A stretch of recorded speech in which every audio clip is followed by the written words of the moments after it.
Dear students, welcome to online class.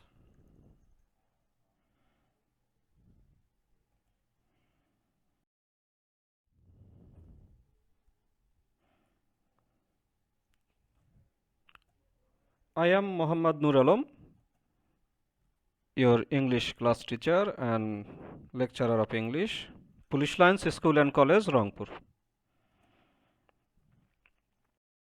Dear learners, today we are going to learn another part of our punctuation part, and this is comma. You can see comma. Commas generally reflect pauses in a space. There are several uses of comma. Number one, lists. We use commas to separate items in a series of lists or list. In British English, a comma is not usually used with and between the last two items unless these are long. I repeat. We use commas to separate items in a series of or list. In British English, a comma is not usually used with and between the last two items unless these are long. Now compare the example. I went to Spain, Italy, Switzerland, Austria and Germany. But in the US, we should say I went to Spain, Italy, Switzerland, Austria,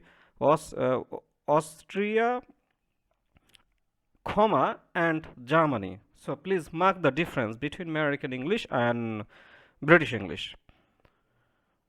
Next example is, we had a holiday at Christmas, at New Year and at Easter.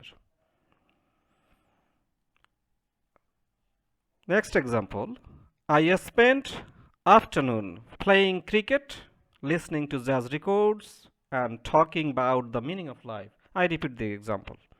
I spent afternoon playing cricket, listening to jazz records, and talking about the meaning of life.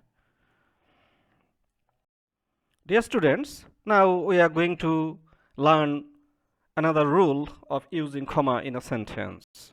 Adjectives I wrote in the headline. You can see adjectives.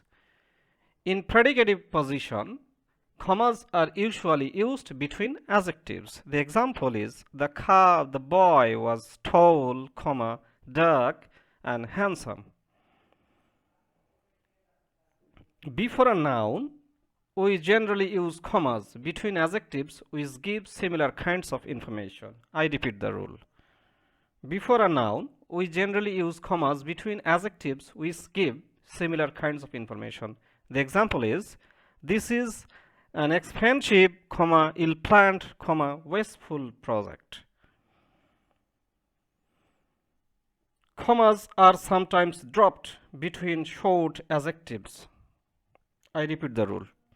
Commas are sometimes dropped between short adjectives. The example is, a tall, in bracket, dark, in bracket, handsome boy. That means, this example means that a tall, dark, handsome boy or a tall, dark, handsome boy. Commas cannot be dropped when modifiers refer to different parts of something. The example is, a green, red and gold carpet. In bracket, I showed you that not a green, red and gold carpet. We should here use comma. Next example is, concrete, glass and plastic buildings. Commas are not normally used between adjectives that give different kinds of information. I repeat. Commas are not normally used between adjectives that give different kinds of information.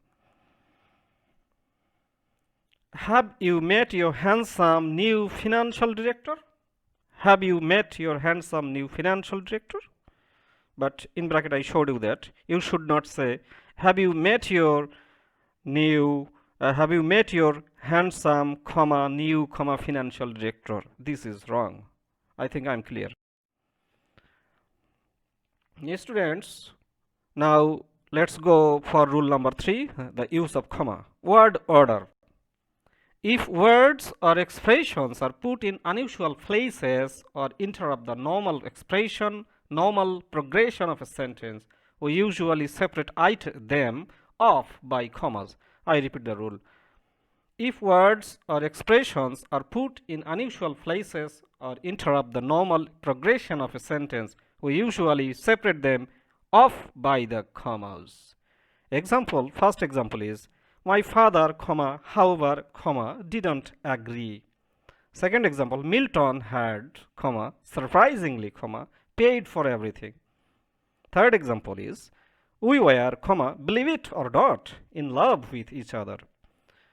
Mr. Aziz, the doctor in A Passage to India, was a bit skeptical. You see, A Passage to India is a novel.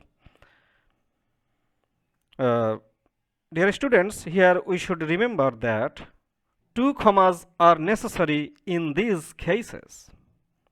Now let's go for rule number 4, coordinate clauses. Clauses connected with and, but, or are usually separated by commas unless they are very short. I repeat the rule. Clauses connected with and, but, or are usually separated by commas unless they are very short. Now let's compare the example. First example, Lina decided to try the homemade stick pie, and Ritu ordered shammi, sole with boiled potatoes. But in the next example, Lina had pie, no comma, and Ritu had fish.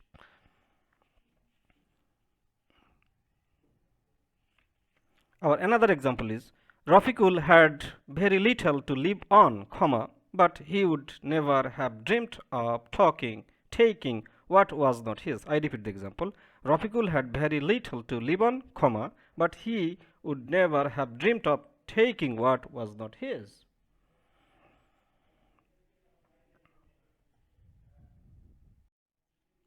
Dear students, now let's go for another rule of comma. In identifying expressions, we can use comma. When nouns are followed by identifying expressions, we show exactly who or what is being talked about. Commas are not used. I repeat the rule. When nouns are followed by identifying expressions, we show exactly who or what is being talked about. Commas are not used. Now let's compare. The driver in the Ferrari was cornering superbly. Here in the example there is no comma. The phrase in the Ferrari identifies the driver. Next example is Shamim, in the Ferrari, was cornering superbly. In bracket I showed you that the phrase in the Ferrari does not identify the driver. He is already identified by his name Shamim. Our next example is, the woman who was sitting behind the reception desk gave Wakil a big smile. In this sentence, we have not used any comma. But in our next example, Miss Shammi, who was sitting behind the reception desk, gave Wakil a big smile. So dear students, I think the examples are very clear to you. Now let's go for another rules. Let's go for rule number 6. I wrote in the headline the direct space. Comma is generally used between a reporting expression and a piece of direct space. I repeat. A comma is generally used between a reporting expression and a piece of direct space. In the example, you can see, looking straight at her, he said, inverted comma, there's no way we can help him, is there?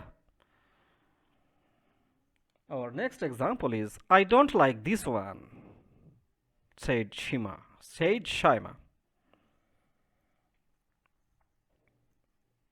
Dear students, now let's go for rule number 7, subordinate clauses.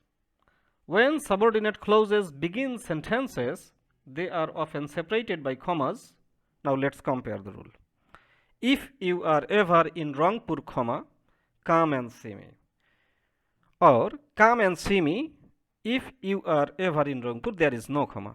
It is quite natural that you should want to meet your father. In this example, I want to tell you that commas are not used before that clauses. That clauses means the sentence that begin with that.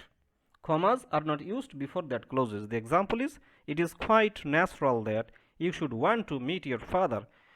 In bracket I showed you that not it is quite natural comma that. That means in this sentence you should not use it is quite comma natural that. This will be a wrong sentence. So dear students, let's go for another rule. Our next rule is indirect speech. No comma before that etc. We do not put commas before that, what, where, etc. in indirect speech structures. Yes, the example is, everybody realized that I was a foreigner. But in bracket I told you that, I showed you, not everybody realized comma that I was a foreigner. This is a wrong sentence. Next example is, they quickly explained what to do. In bracket I told you, they quickly explained comma what to do is a wrong use of comma. Example 3, I don't know where I should go. But I should not say I didn't know comma where I should go. I repeat the example once again. I didn't know where I should go. But if you say I didn't know comma where I should go, this will be a wrong use of comma. So let's go for rule number 9, grammatically separate sentences.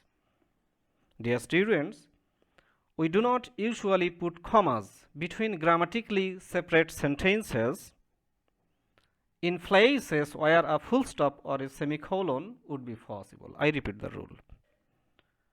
We do not usually put commas between grammatically separate sentences in places where a full stop or a semicolon would be possible. Let's look at the example. The blue dress was warmer, full stop. On the other hand, comma, the pink one was prettier. I repeat the example. The blue dress was warmer, full stop. On the other hand, comma, the pink one was prettier. In bracket I showed you.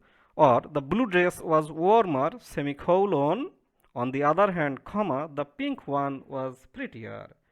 But you should not say, in the third example I showed you, the blue dress was warmer, comma, on the other hand, comma, the pink one was prettier. This is the wrong use of comma. So dear students, I think you have understood, and you should always try to mark the use of different punctuations in our English writing. Let's go for another example. This is rule number 10. I wrote numbers. Commas are used to divide large numbers into groups of 3 figures by separating off the thousands and millions. Let's see the example. 6,435. But we should not say that 6 full stop or 6.435. We should say 6,435.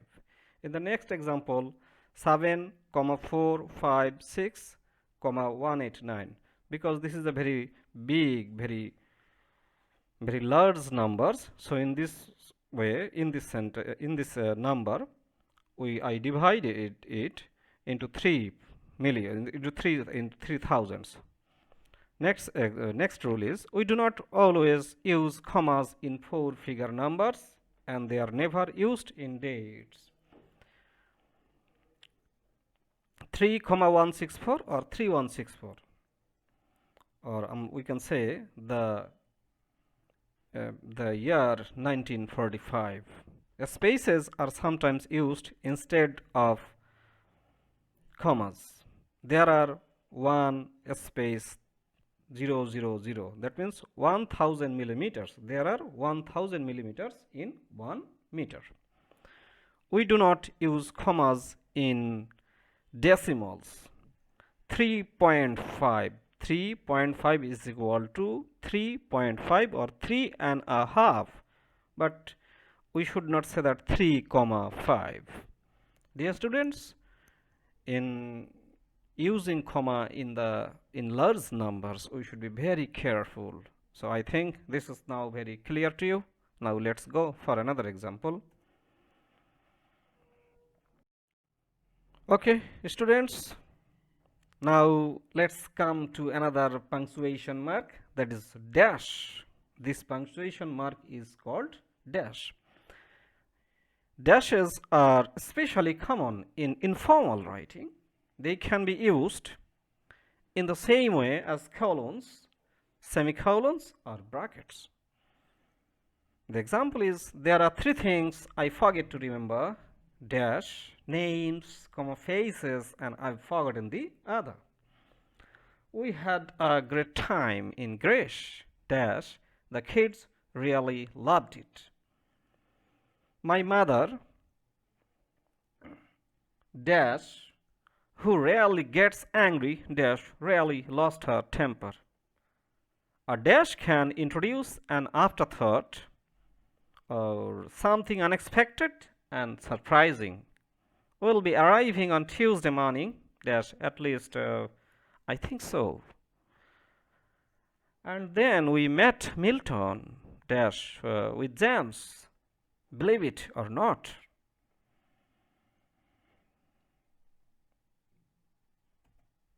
Dear students, this is the end of our punctuation class, and thanks for watching the video. I think you have benefited from watching the video. Thank you very much.